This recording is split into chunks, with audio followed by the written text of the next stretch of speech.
warahmatullahi wabarakatuh. Halo semuanya, kembali lagi bersama saya Nurfiar Maina dengan NIM 2023165. Pada video sebelumnya kita sudah membahas mengenai konsep supervisi pendidikan beserta bidang-bidang garapannya. Nah, pada video kali ini kita akan membahas mengenai konsep supervisi dalam pendidikan beserta dengan tujuan, prinsip, dan peranannya dalam pendidikan. Nah, apa itu supervisi? Supervisi berasal dari dua suku kata, yaitu super dan fisik super. Berarti sesuatu yang bernilai lebih dari kebanyakan orang. Sedangkan visi berarti pandangan, pemikiran, ataupun perspektif menjauh ke depan yang selangkah lebih maju dari orang lain. Jadi, definisi supervisi pendidikan dapat diartikan sebagai pembinaan, baik berupa bimbingan ataupun tuntutan dalam perbaikan situasi pendidikan, serta peningkatan mutu belajar dan mengajar di lembaga pendidikan. Nah, orang yang sedang melakukan supervisi di dunia pendidikan disebut dengan supervisor. Adapun menurut pendapat yang berkenaan dengan berikan supervisi dalam dunia pendidikan dapat didefinisikan sebagai suatu teknik layanan yang bertujuan untuk memperbaiki secara bersama-sama segala sesuatu faktor yang ada dan yang mempengaruhi pertumbuhan dan perkembangan anak dalam proses pembelajaran.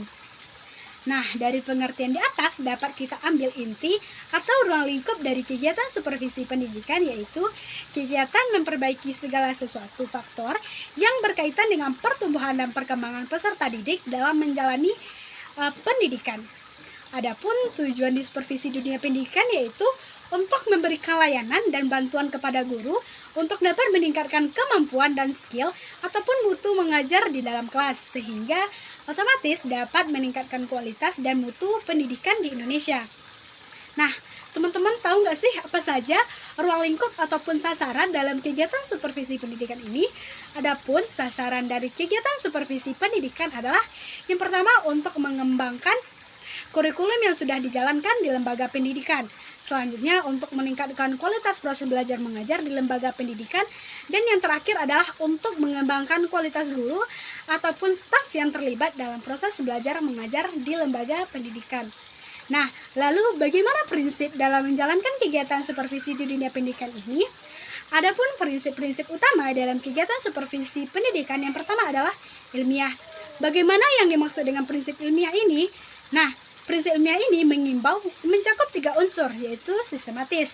Sistematis di sini berarti kegiatan supervisi pendidikan harus dilakukan secara teratur, terencana, kuncinya atau berkelanjutan. Selanjutnya adalah unsur objektif. Adalah kegiatan supervisi pendidikan harus dilakukan atau harus disertai dengan data-data yang diperoleh melalui observasi secara langsung dan nyata. Dan yang terakhir adalah dengan unsur menggunakan alat-alat yang benar-benar dapat memberikan informasi. Lalu prinsip utama lainnya dalam kegiatan supervisi pendidikan adalah prinsip demokratis. Maksudnya kegiatan supervisi di dunia pendidikan harus dilakukan secara merata, secara sama-sama bagi seluruh orang yang terlibat dalam proses pembelajaran di lembaga pendidikan tanpa dibeda-bedakan. Nah, yang ketiga yaitu kerjasama. Maksudnya kegiatan supervisi pendidikan merupakan kegiatan yang kerjasama antara pihak-pihak dan yang ada di lembaga pendidikan. Selanjutnya ada prinsip konstruktif dan kreatif, yaitu kegiatan yang tujuannya untuk mewujudkan hal baru serta memperbaiki hal-hal sebelumnya berdasarkan fakta atau sesuatu yang real di kehidupan nyata. Berikutnya adalah prinsip inovatif. Maksudnya kegiatan supervisi pendidikan merupakan kegiatan yang bertujuan untuk menciptakan sesuatu hal yang baru demi kepentingan atau kemajuan peserta didik di lembaga pendidikan. Nah, yang terakhir adalah aman dan efektif. Maksudnya kegiatan supervisi pendidikan harus mampu memberikan rasa aman bagi guru sehingga guru dapat secara bebas mengeluarkan kenyataan yang ada di dalam kelas dan segera disupervisi. Ini juga harus disertai dengan keadaan yang sebenar-benarnya di lembaga pendidikan tanpa dibuat-buat. Perlu teman-teman ketahui bahwa terdapat beberapa prinsip yang harus dihindari dalam pelaksanaan kegiatan supervisi di dunia pendidikan. Apa saja sih prinsip-prinsip itu? Yang pertama yaitu prinsip otoriter. Prinsip otoriter ini adalah suatu kegiatan supervisi pendidikan yang merupakan kegiatan yang mencari-cari kesalahan guru secara sengaja. Tidak boleh dilakukan dalam menjalankan kegiatan supervisi di dunia pendidikan. Yang kedua adalah prinsip yang perlu dihindari yaitu prinsip ketinggian. Maksudnya kegiatan supervisi pendidikan harus dilaksanakan secara merata bagi seluruh orang yang terlibat dalam kegiatan belajar mengajar di sekolah tanpa membeda-bedakan pangkat. Selanjutnya adalah prinsip yang perlu dihindari adalah tidak dapat menciptakan hasil yang cepat, karena kegiatan supervisi memerlukan proses yang sangat panjang, sehingga hasilnya itu tidak dapat dilihat secara instan ataupun secara langsung. Dan yang terakhir adalah kegiatan-kegiatan supervisi pendidikan tidak boleh lepas dari tujuan utama pembelajaran. Maksudnya, tidak ada kepentingan-kepentingan lain dalam menjalankan kegiatan supervisi pendidikan. Oke, selanjutnya kita akan membahas mengenai fungsi-fungsi yang sebenarnya dari kegiatan supervisi pendidikan. Apa saja fungsi dari kegiatan supervisi dalam dunia pendidikan? Yang pertama adalah untuk semua urusan sekolah.